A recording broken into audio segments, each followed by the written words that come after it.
Hello and welcome. You're steadily building a strong foundation in C++, and today we'll take the next step together.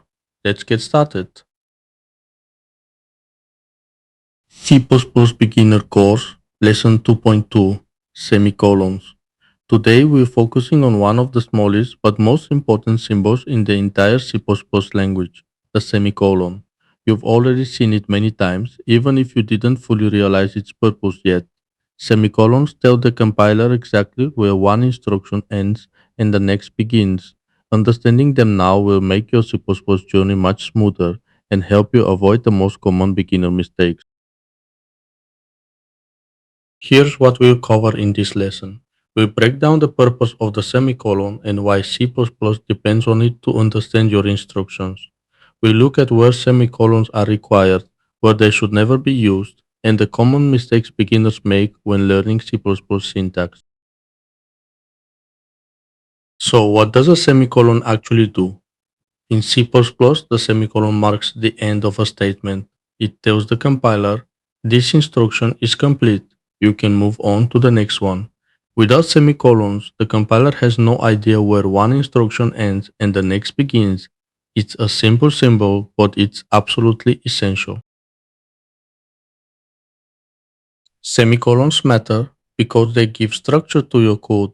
The compiler reads your program line by line, but it doesn't rely on line breaks. It relies on semicolons.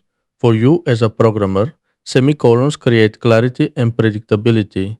They ensure your instructions are separated cleanly and interpreted correctly. You'll use semicolons in many places throughout your C++ code. They appear after variable declarations, assignments, function calls, and return statements.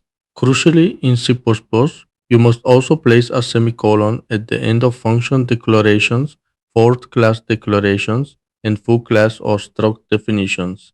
These are all examples of complete instructions, and the semicolon marks the end of each one. Just as important as knowing where semicolons belong is knowing where they do not belong. You never put a semicolon after an if, for, or while header.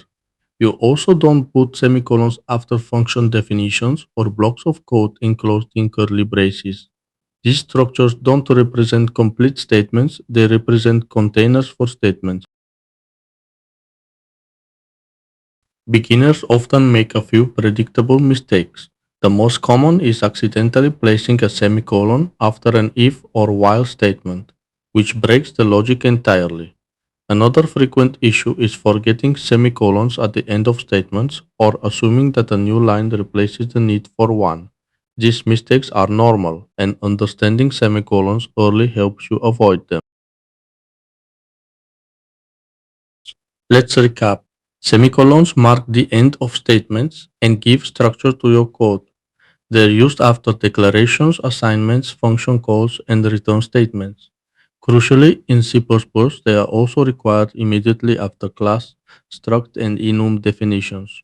However, remember to omit them after standard blocks or control structure headers. Understanding these placement rules is essential for writing valid C++ code.